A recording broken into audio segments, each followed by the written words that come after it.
Willkommen in einem aufregendes video. Welcome to another exciting video. This is, in this case, episode 35 of my figure gaming video series.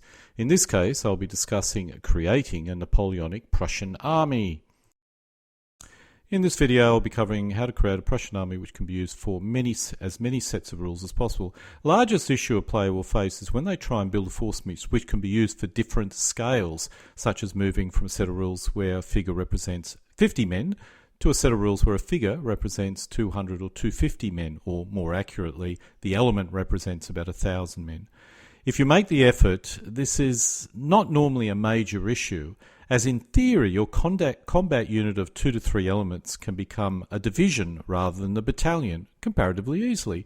When building up your battalion, you do, however, need to understand how the troop types will change when it's required to represent a division. Now comes the main question: what figures should I purchase? Just as a FYI, when I originally created this video quite a few years ago, it had a very different objective and purpose, and I had different findings in it. I've completely revamped it and changed it, as my position on this particular topic has changed quite a bit in the last 3 to 4 years. Anyway, back to the original point: what figures should I purchase? There are 3 ways to answer this. You can recreate the entire army of a nationality you're interested in, assuming you know what set of rules you're using, historical text. This, I have to admit, is not a good idea. It's what I originally did with the Prussian army. It results in a huge army, most of which you will never ever use. The second method is to pick a battle and build up forces based on the force mix used in the battle. This is a good way of solving this issue overall. However, you do need to carefully consider if your Prussian Waterloo army can be used at, for example, Jena Austerlitz. The answer is you'll need to understand the difference between the 2 periods, and likely you'll need to purchase additional figures.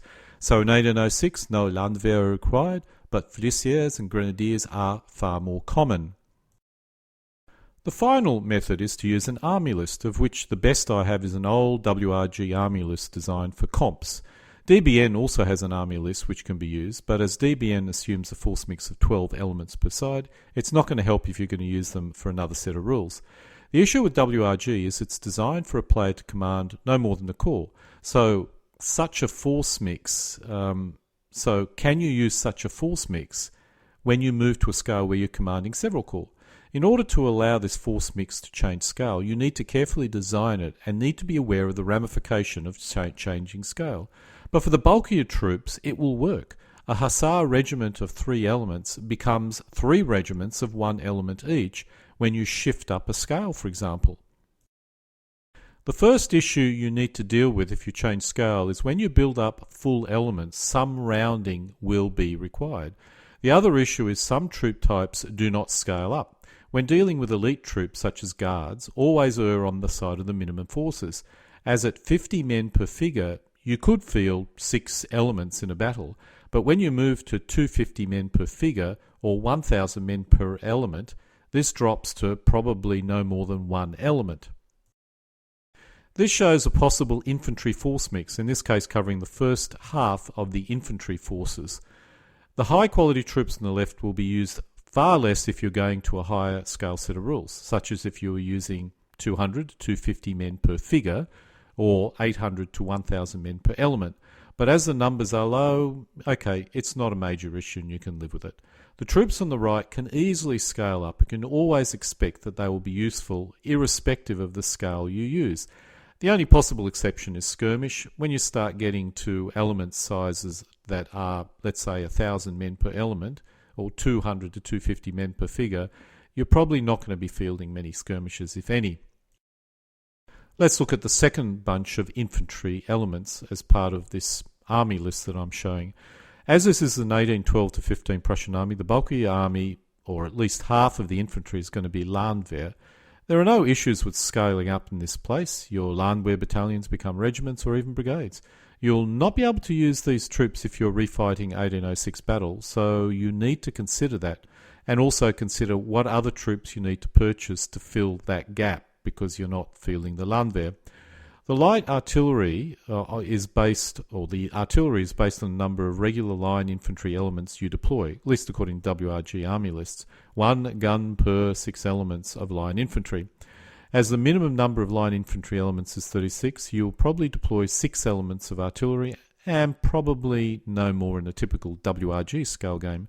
If you scale up, on the other hand, you will need a lot more artillery.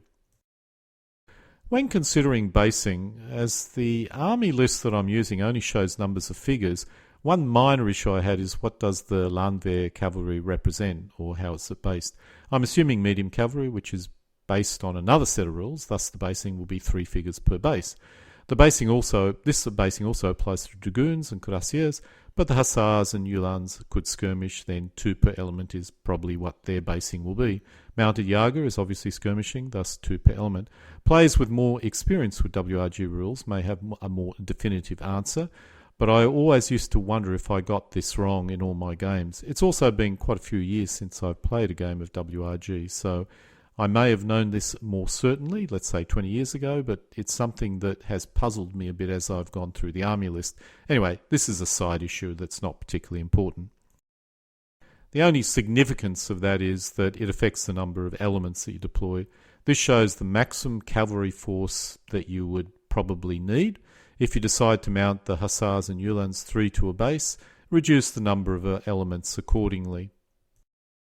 In the area of artillery, WRG uses a rather complex and confusing system. Peeling away the complexity, each gun is actually 2 real guns, which means it becomes a single element. While in WRG you'll probably deploy every gun you can, as it gives you a very gamey advantage according to the rules. In most other rules this is probably not so wise. This shows what is probably a maximum number of heavy guns or horse artillery guns you'd ever field. The army list uses a scale of 1 figure is a gun, which does not match the scale of other troops. Must be remembered that in WRG the artillery frontage, base frontage, is 2 centimetres, so a full battery has a frontage of 8 centimetres. In rules where the scale is 200 to 250 men per element or figure, each gun would normally represent probably 2 batteries or 16 guns. Thus the number of guns shown here is less than what you would normally expect. Players can decide to add the howitzer if they wish, which is normally useful if you are playing WRG or a similar scale set of rules. The this video assumes that you are also thinking of playing using other rules with other scales. Using our suggested force mix, according to WRG army list, we end up with 133 elements. Whatever rules you're using, once an element count goes over 50, the game is simply too large. A reasonable game should aim to consist of no more than 50 elements, perhaps a maximum of 75, assuming you want to complete a game in a day. This force mix of 133 elements gives you a lot of variety and flexibility, but you'll never use more than half of the figures that you see here in any single battle, and it's quite likely that some figures you'll never use. If you do not wish as much variety as this, and you want to be a bit more economical, you can reduce the number of elements, at least halving these values. A possible cut down total is provided, but the exact composition will depend on a player's preference. While these army lists are designed for force mixes where the combat unit is a battalion, generals command divisions and the CNC commands a corps. If you upscale, there's no reason why your combat unit cannot change to a division. Generals commanding a corps, and CNC commanding the whole army. The main issue is troop types in small numbers, such as artillery. One solution is to total the guns in the whole army to arrive at the number of elements and distribute as you wish, rather than worrying about how many guns are assigned to each division or corps or even lower formation. The same applies to specialist troops and even cavalry in some cases. The low-level formations may not be historical, but the high-level formations do remain overall historical. DBN removes most artillery, assuming it's built into other elements. While this is a viable strategy, I tend to dislike this as it assumes artillery density is identical in all armies. I also like to field artillery pieces. If we focus on DBN, this shows you a Prussian army list from 1815. You'll notice the lack of high-quality troops and troop types such as dragoons. However, this system does work and does give you a good game. The only issue is the army list is difficult to convert into any other sets of rules. Just as an interesting addendum that I wish to cover, if we look at Empire 3rd edition, while it doesn't give you meaningful army lists, it does give you a good list of troop types. Cavalry can skirmish or not, cavalry can be battle cavalry or not. Based on this, I tend to base Uhlans and Hussars 2 per base and cavalry and other cavalry 3 to a base. I have to assume battle cavalry means you get some advantage in close combat. Once again, this really only applies if you're playing a set of rules such as WRG or a set of rules where each combat unit is a battalion. The final method, which actually is the method I ended up coming to after many years of trying all these other methods, is to pick a battle and build your army based on the forces involved. This is an example of the Prussian army using a scale of 250 infantry per figure, 200 cavalry per figure and 18 guns per figure. The values seen here are the number of figures. This is a bit hard to see, so let's drill down into this corps. Here we see the Prussian First Corps. The artillery is all aggregated at corps level. The Prussians field a battery of howitzer in each corps, but because of the rounding it does not show up here. I could change the rules to WRG, which uses a much lower scale, and it would show up in that particular case. The Fusiliers are the Schützen companies. For some reason my database does not include that troop type, something I'll have to correct later. If there is no value, it means only one figure is present, so you'll notice a single Fusilier.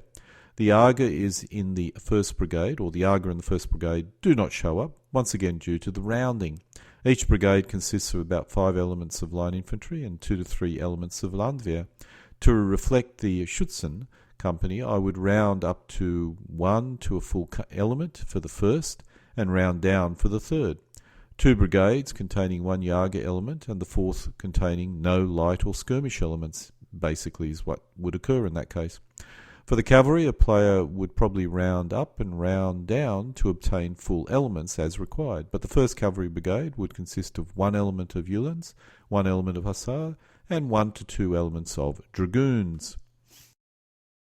I personally prefer using forces which actually met in some battle that occurred in reality, but that only really works if you're using a comparatively high scale set of rules, or is only really needed if you do that. If you're only fielding a corps, the WRG army list approach may be the best solution, or at least the easiest solution. One note, the WRG army lists aren't exactly 100% accurate. I suspect this is because they're trying to represent the Prussian army over the entire Napoleonic War period, which can't possibly be easy to do. I'll probably have to create specific army lists for specific periods to avoid this issue. You know, the classic example is that if you want to fight 1806, well, the army list allows you to field Landwehr, which is not really historically accurate. These days, or my most current system, is I normally refight entire battles. Even if I don't refight the exact historical battle, I tend to use the force mixes of an actual battle for my ad hoc games, and that's what basically I use as my army list. This shows the force mix I would use, for example, Waterloo. If we just look at the Prussian corps, we could consider using that as our guide for what figures to purchase. The Prussians field about 89 elements in this case, which is very large because I'm showing all 4 corps. If you only field the 3 corps which are in the battle, which is more historically accurate, the number drops to a more reasonable range of around about 60 to 70. So, coming to a close, my episode 35 player ID video series. In this case, how to create a Prussian Napoleonic army. In this case, using the WRG army list.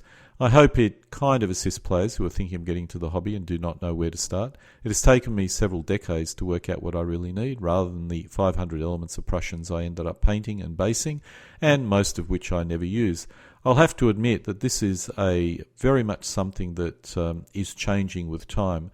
At the current moment, I'm forming up a Prussian army, but the scale in that case is 12 elements to a corps, or 13 elements to a corps, and I'm trying to reproduce 4 to 6 corps. So we're talking about a very different scale. And once again, how to work out what figures you need to purchase. Ultimately, really the lesson to be learnt from all these attempts is that if you're going to build up a Prussian, French or whatever army, you better initially at least determine your scale, determine the set of rules you want to use, and then try and build up something that makes sense. Don't go overboard with troop types that you like. Just build to whatever the guidelines are that you've set. You're probably not going to go far wrong. If later you decide to use a different scale or a different set of rules, very true, it may result in you being required to purchase additional figures. But that's a much lesser issue than going off and building up 120 elements of dragoons, of Prussian dragoons, which I'll never use, which is what I did. I still have no idea why I went down that particular path. Anyway, so much for that. Alle guten Dinge kommen zu einem Ende.